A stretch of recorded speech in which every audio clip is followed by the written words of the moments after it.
My daughter-in-law set her coffee down and said, "From now on, your paycheck goes into my account. You don't need anything anyway." I felt a chill more than anger. It was the moment I realized silence could be sharper than any argument. So I smiled, nodded, and quietly began taking inventory of everything she thought was hers. That single yes was the start of something she'd never forget. Because this story doesn't end with me losing. It begins with me learning how to win without raising my voice. Before I continue the story, please subscribe to the channel and comment where you're watching from. Late afternoon light streamed through the kitchen blinds, striping the counter in golden shadow. Carol sat across from me, her elbows on the table like she owned it. My son, Lyle, scrolled his phone, pretending not to hear what was about to land.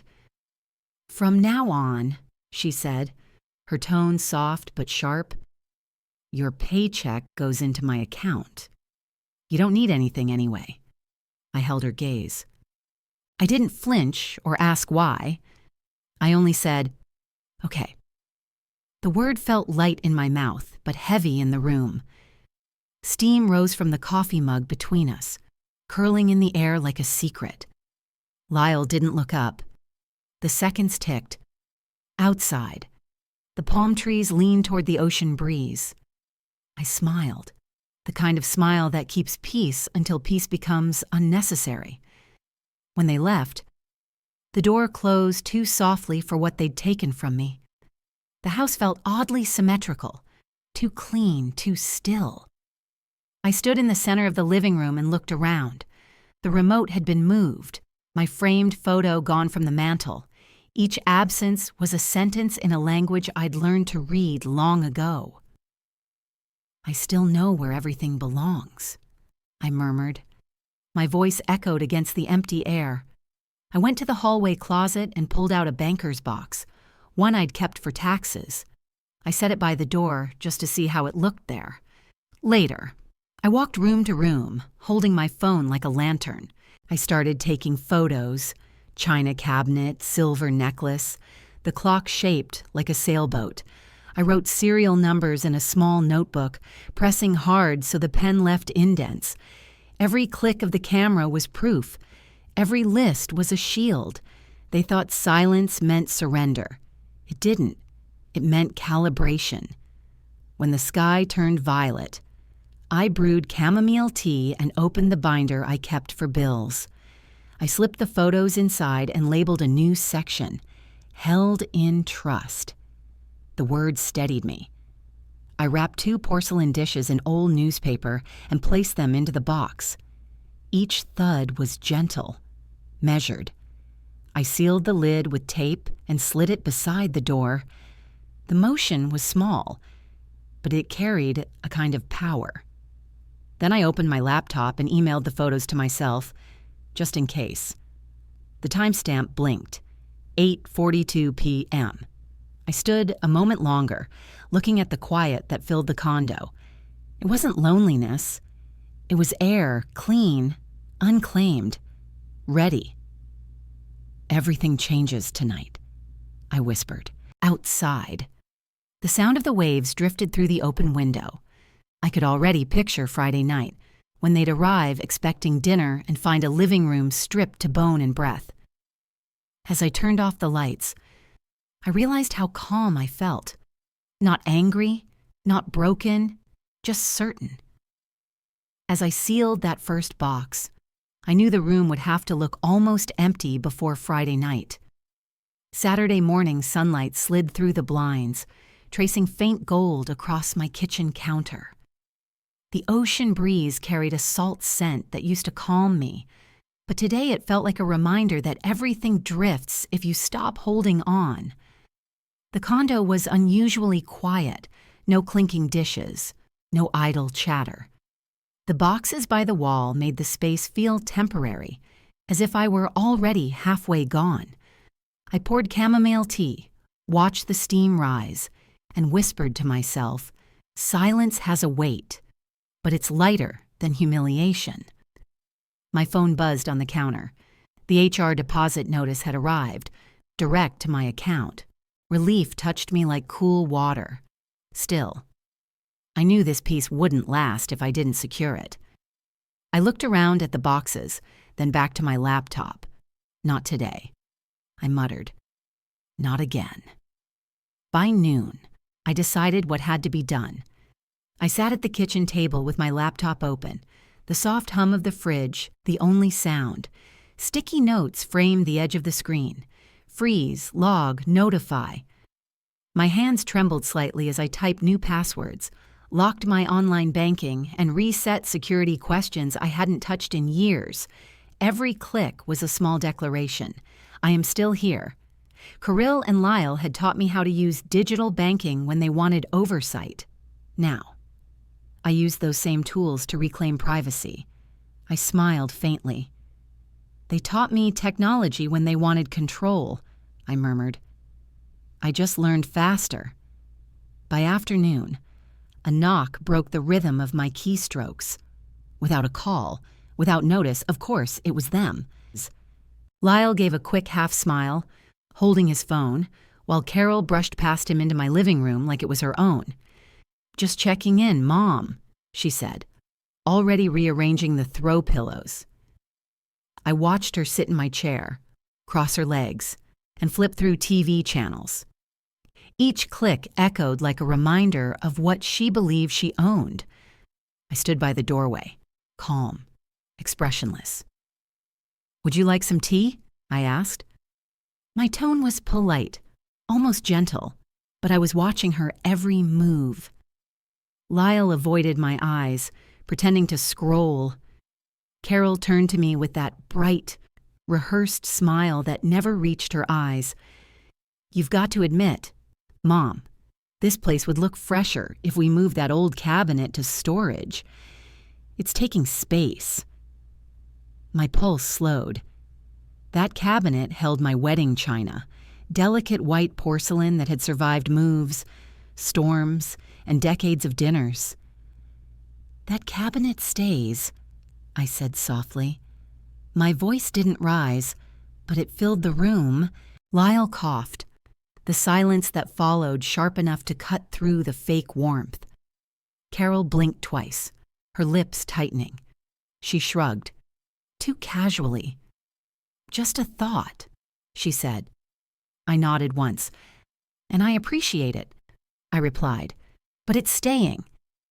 They left soon after, leaving behind the faint smell of her perfume and the sound of the door clicking shut. I stood in the quiet for a long moment, then walked to the mantel. The wedding photo had been pushed aside last week. I centered it again. The cabinet gleamed in the late light. My boundaries. Finally visible, even if unspoken.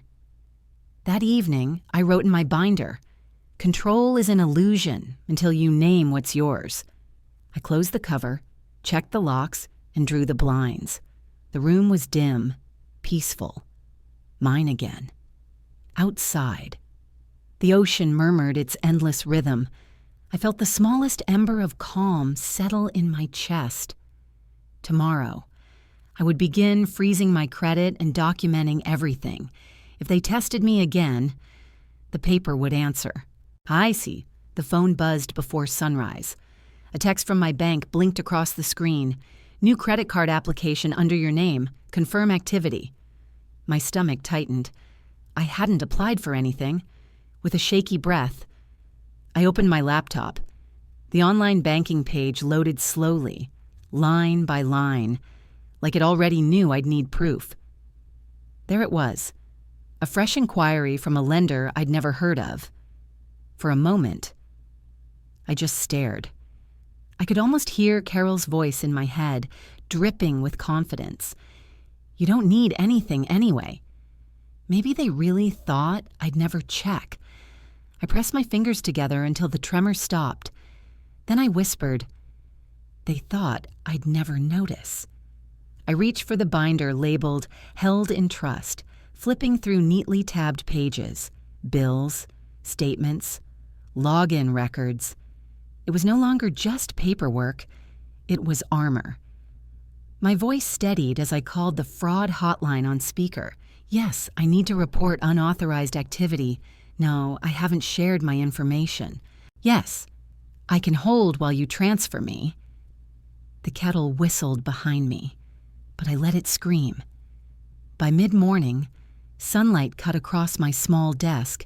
I adjusted my glasses and opened the Federal Trade Commission's website. My reflection in the screen looked older, but not fragile, just focused. Each form I filled out tightened something inside me that had been loose for too long. Social Security number, home address, timeline. I hit submit and watched the confirmation page appear. Then I printed it, 3 copies, and clipped them together. If they want my name on paper, I murmured, they'll find it on the right paper this time. The printer hummed steadily as if agreeing. Twist S6 had begun, not the kind that comes with shouting or slammed doors, but the kind built from precision. Every signature, every timestamp, every word became a shield. After lunch, I called the credit bureaus one by one. Each call began with polite questions, ended with another lock sliding into place. "Would you like to add a fraud alert?" one agent asked kindly. "Yes, please." My voice was calm, maybe too calm. She hesitated. "You sound composed for someone dealing with this." I smiled faintly. Panic doesn't file reports. When the final freeze confirmation arrived by email, I printed it and slipped it into a red folder, across the top, in careful handwriting. I wrote shield. The word looked strong. I liked that. By afternoon, I needed fresh air. The ocean had its own kind of therapy, constant motion, never explaining itself. I walked down to the small cafe at the corner of Mission Boulevard, the same one I used to visit when Lyle was little. Inside, the air smelled of cinnamon and coffee grounds. That's where I saw her, Sherry, sitting by the window, reading the local paper. She looked up and smiled the kind of smile that sees right through you. "You're carrying that binder like it's a weapon," she said. "Maybe it is," I replied, sliding into the seat across from her. Sherry was a retired social worker, gray curls framing her kind but sharp face. We'd met in passing at the library months ago. When I told her about the fraud, she listened without interruption, nodding occasionally. "Good," she said finally. "Keep every printout and notarize your copies." "Notarize? It adds weight," she said. "People mistake your quiet for weakness. Let's keep it that way. Until it's time." I laughed softly, the first real laugh in days. "I like the way you think." We sipped coffee in comfortable silence for a while. Outside, the waves shimmered under a pale sky. For the first time, I felt the distance between fear and control shrink to something manageable. That evening, back home, I laid out 3 binders on my kitchen counter: Trust, Bank, and Shield. The countertop looked like a war table, and maybe it was. Each folder carried proof that I was not disappearing quietly. I wrote tomorrow's task on a yellow sticky note: notary appointment, Wednesday, 10 a.m. Then I tucked it inside the red folder and closed it gently. "Every page is a step away from fear," I whispered. The condo was still, the boxes unmoved, the air cooler now. As I turned off the lamp, the doorbell rang. I froze, heart steady but alert. When I closed the red folder, I thought the day was over, until the doorbell rang that evening. Late light slid across my floor like a careful hand, touching the edges I'd already trimmed down to bone. I left the room austere on purpose. The television sat unplugged, a strip of tamper tape folded over the plug like a seal. Above the empty stand, I'd pinned a printed page in a clear sleeve: Property Schedule A, held in trust. One chair faced the doorway. No throw blankets, no stack of magazines, no tray of cookies to soften the edges. I wasn't staging a fight. I was staging silence. I checked every label once more. Blue painter's tape under the lamp, archived. A small tag on the stereo, secured. I scrolled through the photos on my phone, timestamps neat as stitches, then opened the Ring app and watched the fisheye view from the porch. The tiny blue halo around the doorbell gave a friendly glow, a little eye that didn't blink. I set my phone on the counter beside the red folder, exhaled through my nose, and waited for dusk to press its palm against the windows. By the time streetlights flicked on, the condo felt like a church after a funeral, clean, spare, and honest. I brewed tea I didn't need and stood at the kitchen threshold, the seat of my chair brushing the back of my knees. Not revenge, I told the room. Clarity. They had borrowed my quiet for years. Tonight my quiet would speak back. Right on cue. Keys scraped the lock. The old routine made a soft, metallic purr, one I could have recognized in sleep. Lyle and Carol stepped in together, carrying their usual breeze of after-work cologne and phone chatter. They were mid-sentence when the echo caught them. Their footsteps stopped. You can always hear shock before you see it. Air gathers the way it does before a storm. What did you do to the living room? Carol's voice pitched high, more insulted than afraid. I needed room to think, I said, still at the threshold. I didn't move toward them. I didn't apologize. The dimness helped. It trimmed us down to outlines and the paper on the wall.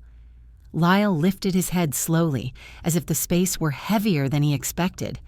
She moved first. Carol crossed the room fast, her heels ticking the floor, and yanked at the TV cord. The tamper tape stayed firm.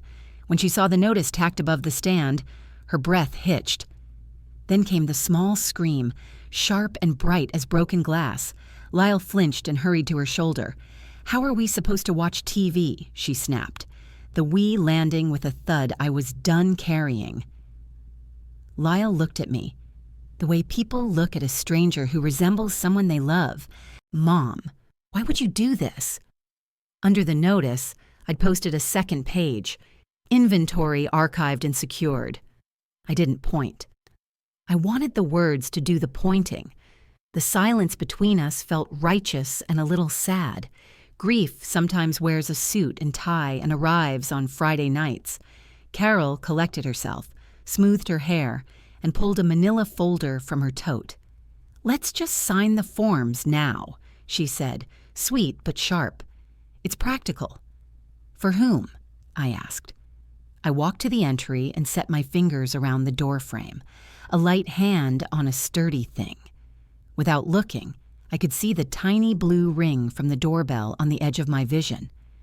"If we discuss finances," I said evenly, "it will be with counsel present." She laughed once. "Oh, Noreen, please, don't be dramatic." Across the room, the unplugged television faced nowhere. The fridge hummed a soft, steady chord. I kept my tone level. "Drama is noise. This is the opposite." Lyle shifted from foot to foot. "We're just trying to help." "I know what help sounds like," I said. "It knocks. It waits. It asks where I want to sit." Carol's jaw set. "You're making a scene." I gestured at the stillness. "We are standing in quiet." I tipped my chin at the page on the wall. The notices stay. The cord stays sealed. I won't be signing anything here. Something cold slipped over her expression like a lid. She tucked the folder back into her tote, then paused at the threshold when I didn't step aside. The blue ring camera watched, impartial and patient. "Well, remember this," she hissed, voice low enough to think it wouldn't count. "It already does," I said. They went out together, agitation snapping at their heels. The latch clicked. Then their voices spilled into the hallway, urgent, clipped. The camera caught every syllable clean. I waited 2 beats before turning the deadbolt. My hands didn't shake. In the kitchen, I opened the app and watched the cloud upload crawl across the screen. A green check bloomed. I wrote a single line in the binder beneath tonight's date, "Doorway established." Then I slid the pen into the spiral and sat in the one chair, the room wide and mine again. I let the refrigerator hum count 10 quiet seconds. I let my tea cool. Outside, a car door slammed, then another. Somewhere a neighbor laughed. I thought of all the years I had cooked on Fridays, plated comfort like proof that love still held. I also thought of the sentence taped to the wall and how beautiful it looked in the thin evening light. Plain words, lawful, enough. I forwarded the clip to my email and to Sherry. Subject, "For the record." I printed 2 still frames with time and date. On the counter, the red folder sat beside a stamped envelope to my attorney. On Monday, paper, not volume, would do the talking. When the door latched, I heard their voices arguing in the hallway, and the camera saved every word. Monday morning light slipped across the kitchen counter, touching the corner of my binder labeled "Held in Trust." The printer hummed, feeding page after page of the letter Johnny had drafted. Each clause carried a weight my voice never needed to bear. "Cease and desist," it began, in bold. Underneath, specific language about harassment, misuse of property, and digital intrusion. I read it 3 times, tracing the lines with my fingertip before sliding the pages into a certified mail envelope. I whispered, "I won't raise my voice. The paper will..." When the green sticker pressed down on the envelope, I felt my shoulders lower for the first time in days. Justice had a texture now, matte, crisp, and self-contained. By mid-morning, I was in the HOA conference room, the same one where residents usually complained about landscaping or parking spots. Avery, the manager, smiled tightly. "Mrs. Perry, we received your message." I nodded, handing over a USB drive labeled "Ring Footage," February 11th. 2 board members exchanged glances as the screen flickered to life. Carol's voice, sharp as glass, demanding entry. "I'm not here for sympathy," I told them, keeping my tone level, "only to ensure the access codes stay secure." Avery scribbled notes, promising an audit. The fluorescent lights buzzed, a ceiling vent rattled softly. My heart stayed calm. The HOA was small justice, but justice all the same. After lunch, I drove toward Mission Boulevard, the law firm tucked between a dentist's office and a surf supply shop. Johnny greeted me in a dark blazer and half-moon glasses. "Ready for your notarization?" he asked. On the desk lay a folder marked "Affidavit," harassment and digital interference. We reviewed each page together. My name, my address. The incident dates, all exact. He slid the document toward the notary. The stamp pressed down with a firm click, the paper embossing catching the afternoon light. Johnny smiled faintly. "You did everything right, Miss Perry." Quiet leaves stronger echoes. In the parking lot, I sat behind the wheel, folder on the passenger seat. My phone buzzed, a voicemail from Lyle. "Mom, how could you do this to us?" His voice trembled with anger, or maybe fear. I didn't delete it. Instead, I saved it under a new label. Evidence. Audio. Someday, I thought, a judge might need to hear the tone behind those words. The late sun cast long lines across the dashboard. For a moment, I allowed myself to breathe. Every document, every seal, every small signature, it wasn't just protection, it was reclamation. By evening, Sherry appeared at my door with a container of soup and that knowing smile. "You didn't need to yell," she said, setting the bowl on the counter. "You just had to document." I laughed softly. Apparently, paperwork is my new language. Good together. We watched the sunset glint across the gold notary seal, resting beside the other binders. Trust, bank, shield. The kitchen smelled of thyme and ink. Outside, the ocean breeze carried faint laughter from the neighboring patio, distant and harmless. When Sherry left, I turned off the lights, one by one. The house felt neither empty nor lonely, only settled. I opened my journal and wrote a single line. The law speaks for me now, and it does not stutter, somewhere beyond the walls. I imagined Carol scrolling through her phone, planning her next move. Letter? The paper had already moved first. Tuesday morning began with the sound of my phone vibrating against the counter, once, twice, then endlessly. Notifications stacked like falling cards, messages from neighbors, acquaintances, even the librarian. Each contained the same cruel image. My front porch. Sunlight cutting across the doormat, captioned by Carol's post. Some people shouldn't live alone. Maybe the state should intervene.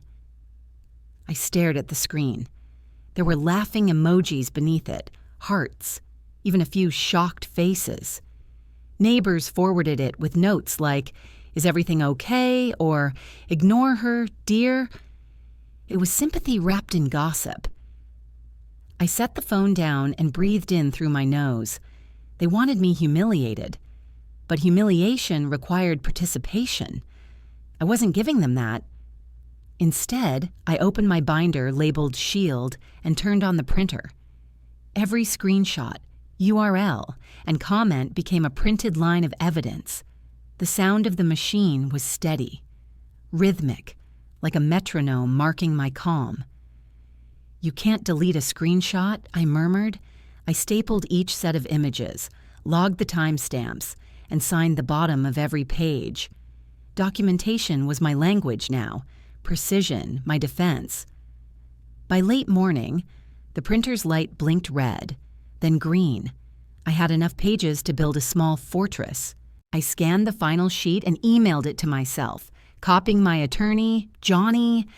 Then I changed clothes, navy sweater, pressed slacks, and walked to the HOA office 2 blocks away. Inside, the boardroom smelled faintly of coffee and paper toner. Avery, the HOA manager, motioned for me to sit. 2 board members glanced uneasily at the stack in my arms. "We received multiple complaints this morning," Avery began. "Apparently, an image of HOA property was used online?" I nodded. "Yes. My porch. Posted with defamatory remarks." I slid the first few sheets across the table. The image stared back from the paper. Cruelly captioned. Avery frowned. "That violates Clause 3.2, Public Misrepresentation of HOA-Managed Spaces." "I'm not here for sympathy," I said evenly. "Just procedure." The gavel tapped once against the table, sharp and final. "We'll file this as a formal violation and send a notice," Avery replied. The sound echoed through the room, a small gavel, but it felt like thunder in my chest. Public record, violation of HOA Clause 3.2 was stamped in bold at the top of my copy. When I returned home, the air felt lighter. The same neighbors who had texted gossip now came by one. "Mrs. Klein brought daisies. We didn't realize, dear, I'm sorry." Another neighbor, Grant, mumbled that he'd shared the post before knowing the truth. I smiled faintly. "People react to noise," I said. "Truth whispers slower, but longer." That evening, my ring cam pinged again. The feed showed Carol on my porch, nervously glancing around before peeling the printed HOA notice off her mailbox. I didn't open the door. The camera caught her muttering something sharp, then leaving quickly. The clip uploaded automatically to the cloud. At the kitchen table, I opened a new digital folder, Defense 001. Into it went every screenshot, every timestamp, every HOA document. My fingers moved steadily across the keyboard. The calm was not numbness, it was clarity sharpened by evidence. When the last file saved, I sat back and watched the blue progress bar vanish. Every word you publish," I whispered, "writes your own confession." Outside, the evening breeze rustled the succulents by my window. I turned off the lights and let the house rest in quiet dignity. There was no need to post a response. The record spoke louder. By Thursday, I knew the shift had begun. The same people who had laughed at the post now addressed me with careful respect. "Mrs. Perry's, we didn't know." And I smiled, because they still didn't. Thursday morning arrived with the calm rhythm of ocean air drifting through the blinds. I logged into my HR portal to check my hours, a habit I'd kept since before retirement. But the screen that greeted me didn't feel like mine. A red alert blinked at the top. Payroll deposit account updated pending approval. The numbers beside it weren't familiar. Not mine. Not my bank. For a moment, the cursor blinked like a heartbeat. Someone had tried to reroute my income, again. I could almost hear Carol's voice from that first confrontation. "Your paycheck goes into my account now." They were still trying. I steadied my breath. "They thought the system was theirs too," I whispered. My reflection in the monitor didn't look shaken, just certain. By 9, I was in the HR office. Raphael, the manager, glanced up from his screen as I handed him a folder thick with documents, the FTC fraud case, the notarized affidavit, every confirmation I'd collected. "This was submitted from an unverified IP address," he said, his tone tightening. "We'll lock it down immediately. Please flag any future changes for direct verbal confirmation only," I replied. He nodded. "Already done. Mrs. Perry, you're thorough." I smiled faintly. It's the benefit of being underestimated. When I left his office, I felt something I hadn't in months: institutional respect. No shouting, no confrontation, just a line of code closed to trespassers. That afternoon, I had an appointment with Dr. Chandra. She'd been my physician for years, one of those people who remembered both my cholesterol and my late husband's name. She reviewed my blood pressure, asked about sleep, then leaned forward with her usual gentle curiosity. "You mentioned needing a letter?" I nodded. "Just something brief, confirming I'm fully competent. For my records." Her eyes softened with understanding. "Someone questioning that? They've implied it, publicly." She didn't press further. Instead, she took a sheet of letterhead and began typing. A few minutes later, she handed me a sealed envelope marked "Confidential." Cognitive clearance. "You and I both know you don't need this paper," she said with a small smile. "But sometimes proof is a form of armor." Outside the clinic, I tucked the envelope beside my binder. For the first time, my hands didn't tremble. At home, the sunset painted stripes across the living room floor. The same space once stripped bare for their visit, it no longer looked empty. It looked intentional. I spent the evening rebuilding order, new passwords, encrypted backups, a cloud folder labeled Defense Studio 2. I renamed each file carefully. Trust Final. Ho report.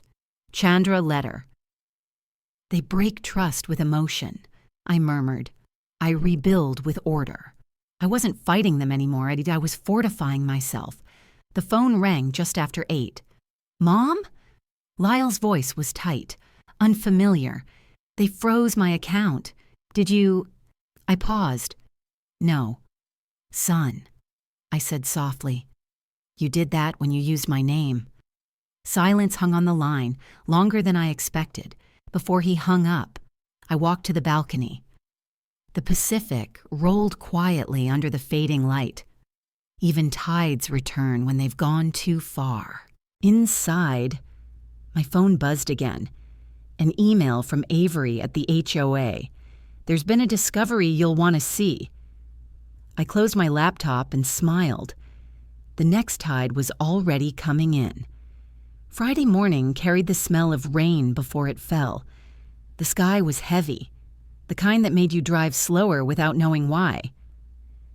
I arrived at the HOA office just as Avery waved me in with a look that wasn't quite relief, but close. She had a file open on the table, its contents spread like evidence in a small-town trial. "Mrs. Sutter," she said carefully, "these invoices were approved under your login." I stared at the papers. Each line showed maintenance fees, landscaping, lighting, repair work, all routed to one name, Carol's Father's Company. "I haven't logged in for 6 months," I replied. My voice sounded level, even to me. "Someone used my access." Avery nodded. "We believe so. The audit shows entries from 2 different IP addresses.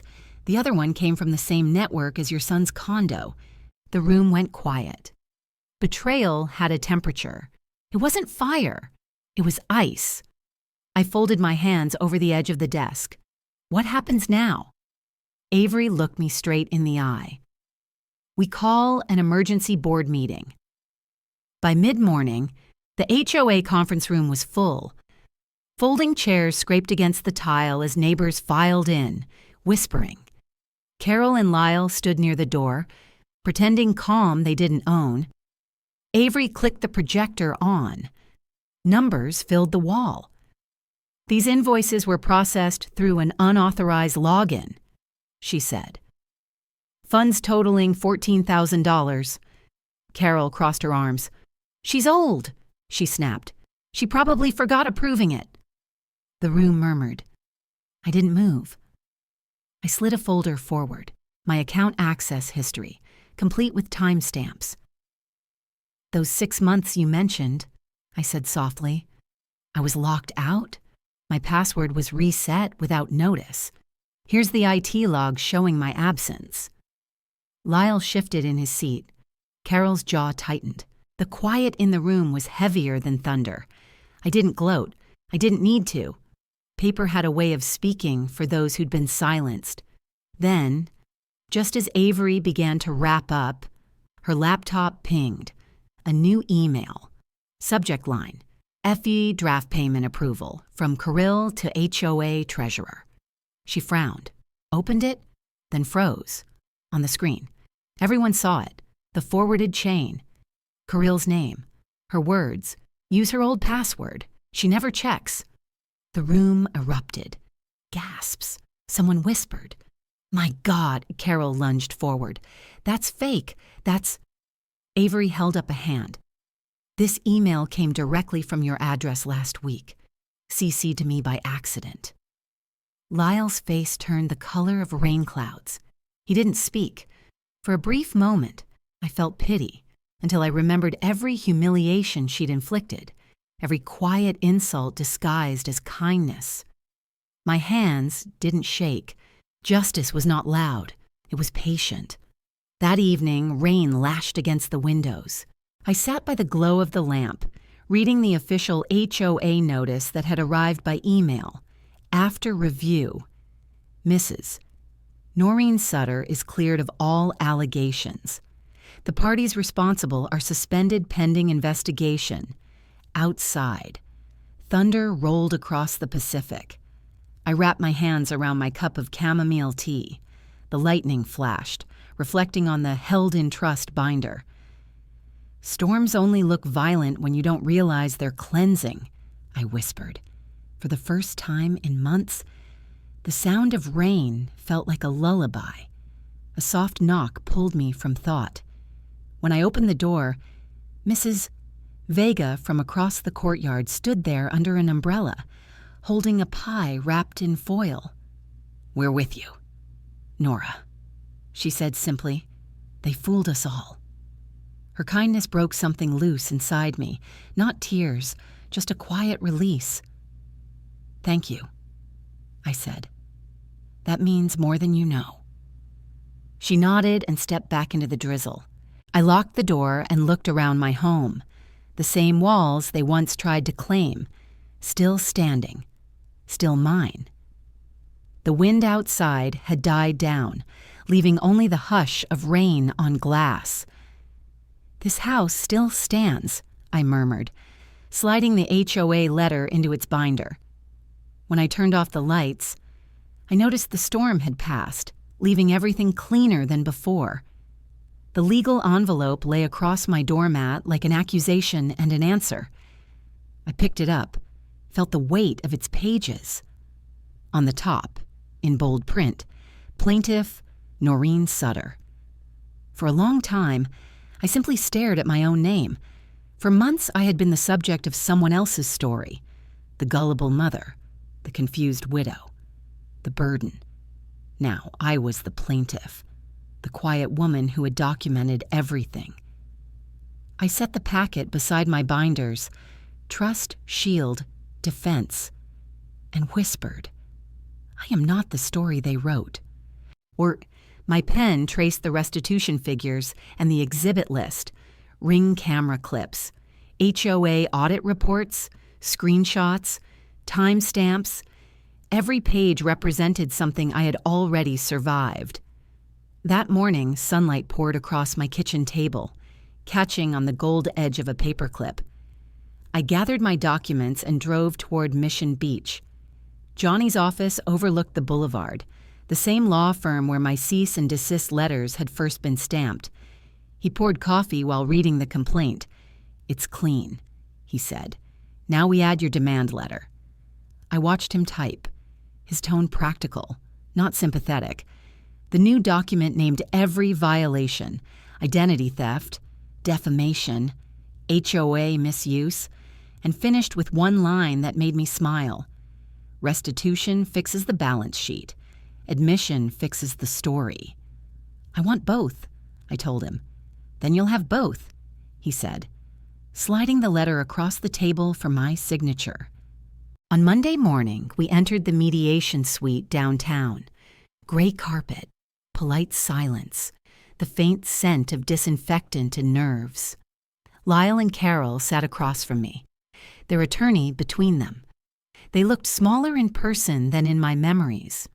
Their lawyer began. "This is a family misunderstanding.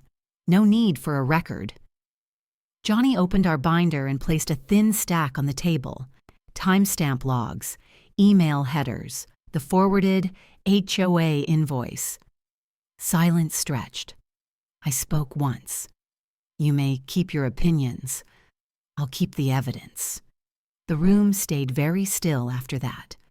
Somewhere in the hallway, an air conditioner clicked on. The only sound that moved, the real battle arrived in ink, not voices. When Johnny introduced the public admission clause, their attorney called it humiliating. "Humiliation is optional," Johnny replied evenly. "Truth isn't." The clause required a written acknowledgement that unauthorized access had occurred, that funds were misused, that defamatory statements were false. No courtroom could give me a better apology. I didn't need a breakdown or a confession. I needed documentation. Across the table, Carol's lips trembled. Lyle looked down. My voice stayed calm. "We can settle this now, or a judge will read it later." By late afternoon, the final page lay before me. Payment schedule 6 months. Automatic judgment upon default. I initialed each line, steady as a heartbeat. Lyle's pen shook. A drop of ink blotted his signature. When it was done, I stood, thanked the mediator, and walked into the California sunlight. Outside, the breeze from the ocean smelled of salt and iron.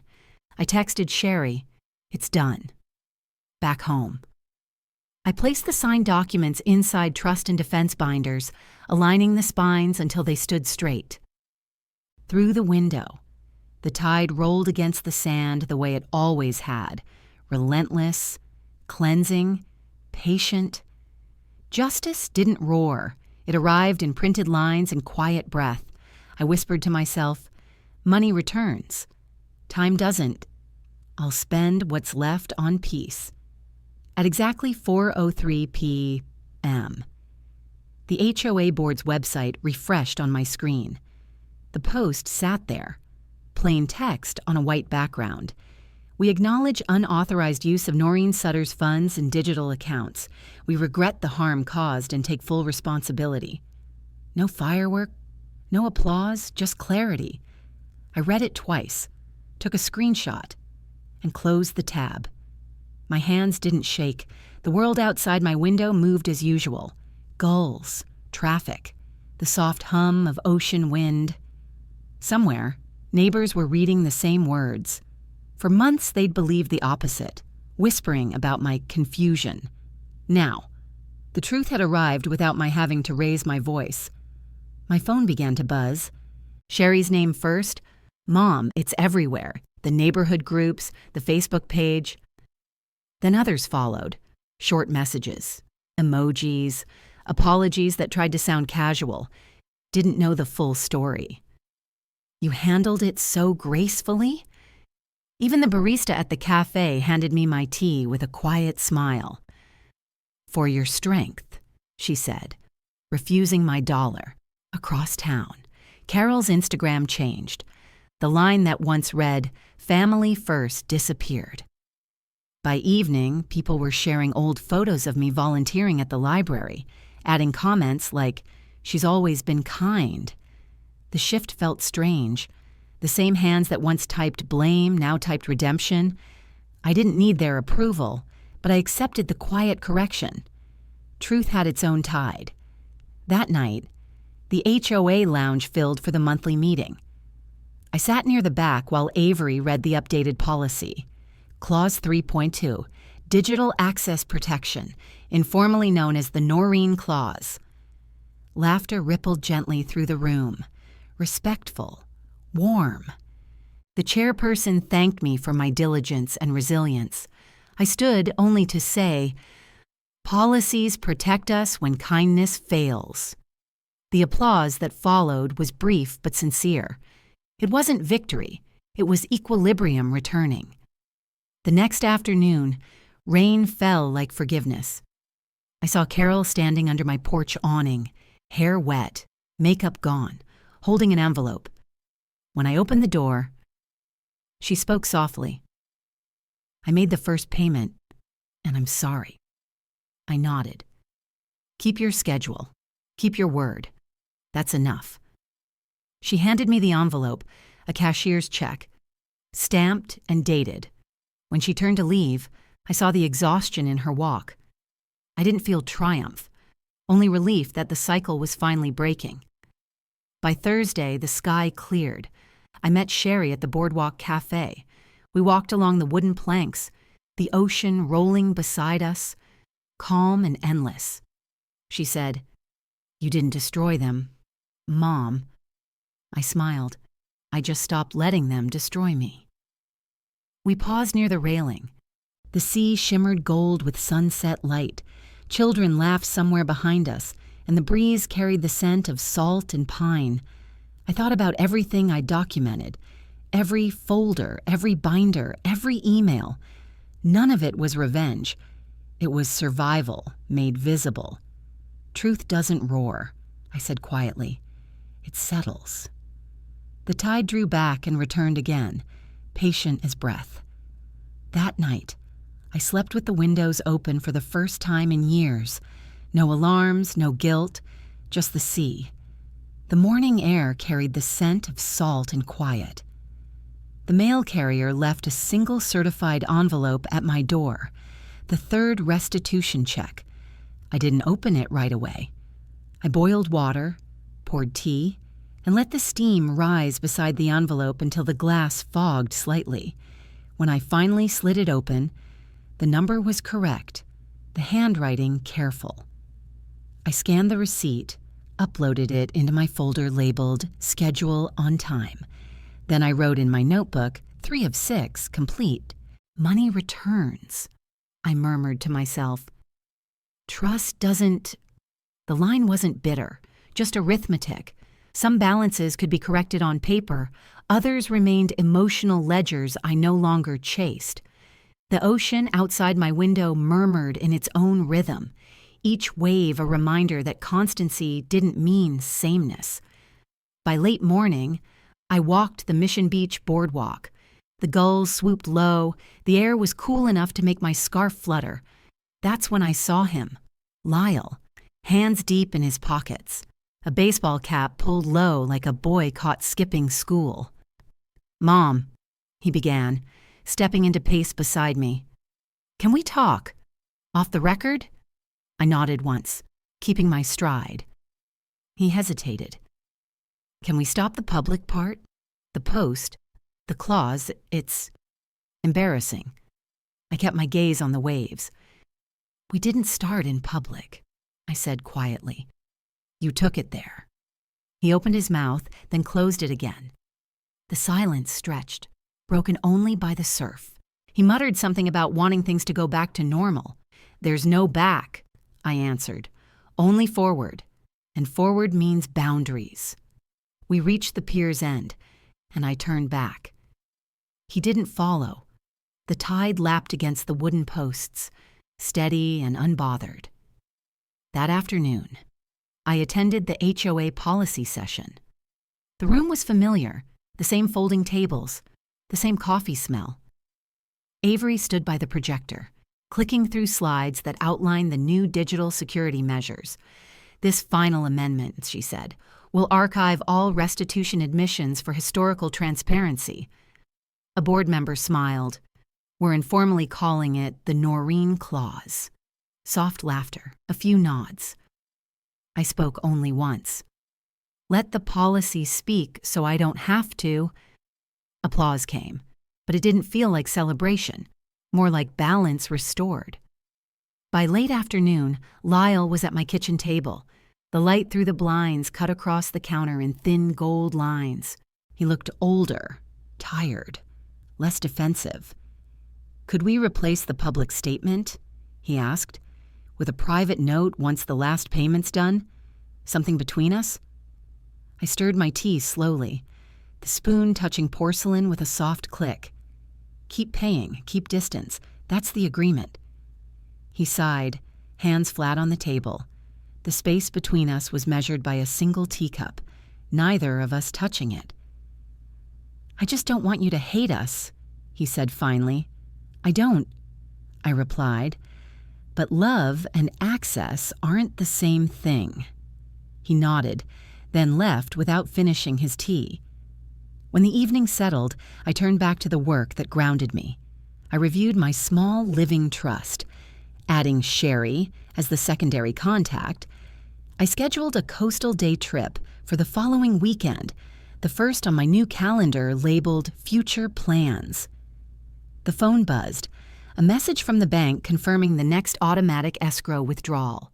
I checked the note at the bottom, scheduled transfer, active. I smiled slightly.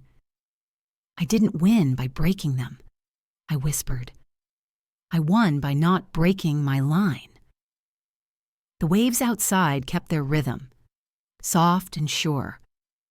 Tomorrow would arrive like they always did, without permission, without apology, and for the first time in years, that felt like peace. Sunday morning, 8:47. The air was already warm from the coastal sun.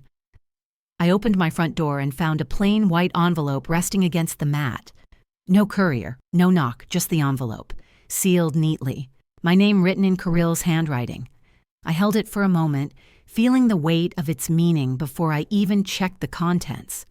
Inside was a final cashier's check, the balance slip stamped "paid in full," and a small folded note. The handwriting was unsteady, as if written through hesitation. "We're moving out of state. I wish you peace." I stood in the doorway, the Pacific breeze curling through my robe sleeve. For the first time in years, there was no sound of accusation or demand, only silence that felt earned. I whispered, "Then you've learned something." Not as bitterness, but as release. The house felt lighter already. In the living room, I opened my binder one last time. The pages were worn at the corners, labeled with months and receipts and digital screenshots, proof of every small act of endurance. I slipped the check into its sleeve and wrote the date carefully. Final payment received. Then I closed the binder and placed it under my desk lamp. That lamp had burned late through every stage of this fight, from the first shock to the last signature. I turned it off and watched the room brighten under daylight instead. It began under this light, I thought. It ends under daylight. The metaphor wasn't lost on me. Truth had moved from hidden corners to open air. I straightened the stack of folders, wrote "complete" on a Post-it, and felt a small, satisfied sigh move through me like exhaling years of tension. At noon, I walked down to the cafe on Mission Boulevard. I brought no documents, no binder, just my purse and an appetite. The barista, a girl with soft freckles, smiled and asked, "Mrs. Sutter, right? Tea with honey?" I nodded. Across the room, a woman about my age turned from her table. "You're the one from the HOA story, aren't you?" she said, her tone kind. "You taught me something. Don't let silence become surrender." I smiled. "Silence is fine," I said. "Just make sure it's yours." She reached over, touched my hand briefly, then left me alone with my tea. The steam rose in soft ribbons, and I thought how strange it was that lessons could ripple outward without intention. I didn't set out to teach anyone. I just refused to disappear. By sunset, I was walking barefoot along the Mission Beach shoreline. The tide had pulled back, leaving a wet mirror that reflected the sky in amber and gray. I carried my old binder bag, now empty. The zipper slid open with a small sigh. I took out one sheet, the first printout I had ever made, my FTC fraud report, and watched as I released it into the shallow surf. The paper curled, then spread, flat, carried slowly by the foam. It wasn't destruction. It was surrender of weight. "Peace isn't something they give back," I whispered. "It's something you take back and guard." Waves came and went. The paper drifted farther until it vanished entirely. The sound of the ocean filled the space where fear used to live. Later that night, I sat on my balcony with a cup of chamomile tea, the city lights flickering like quiet thoughts. The binders were all stored in a drawer now. My phone was silent, my calendar finally clear of reminders. I didn't feel triumph. I felt something gentler, like balance restored. I thought of Lyle and Carol somewhere far away, maybe trying to start over. I hoped they would learn to live honestly, if only because the alternative had cost them too much. As the clock neared 10, I spoke softly into the open air, as if closing the book aloud. I didn't win in court or online. I won in silence, because sometimes surviving with grace is louder than shouting. The sea murmured back, steady and endless. I took one final sip of tea, set the cup down, and looked toward the horizon. No alarms, no guilt, just the rhythm of the tide. When I look back now, I realize this story was never just about money or property. It was about boundaries, respect, and self-worth. Sometimes, the most powerful thing we can do is stay calm and keep our record straight, even when others try to rewrite our story. In America, we're taught to fight for fairness. But fairness often begins at home, with how we allow others to treat us. If my journey taught me anything, it's this. Peace doesn't mean giving in. It means standing tall without shouting. Protect your dignity with wisdom, not anger. Build your paper trail, your plan, and your peace. And now I'd love to hear from you. Have you ever faced a moment when silence spoke louder than words? Share your thoughts below. If this story touched your heart, type 1 in the comments or tell me where you're watching from. Don't forget to subscribe so you won't miss the next story about strength, love, and second chances.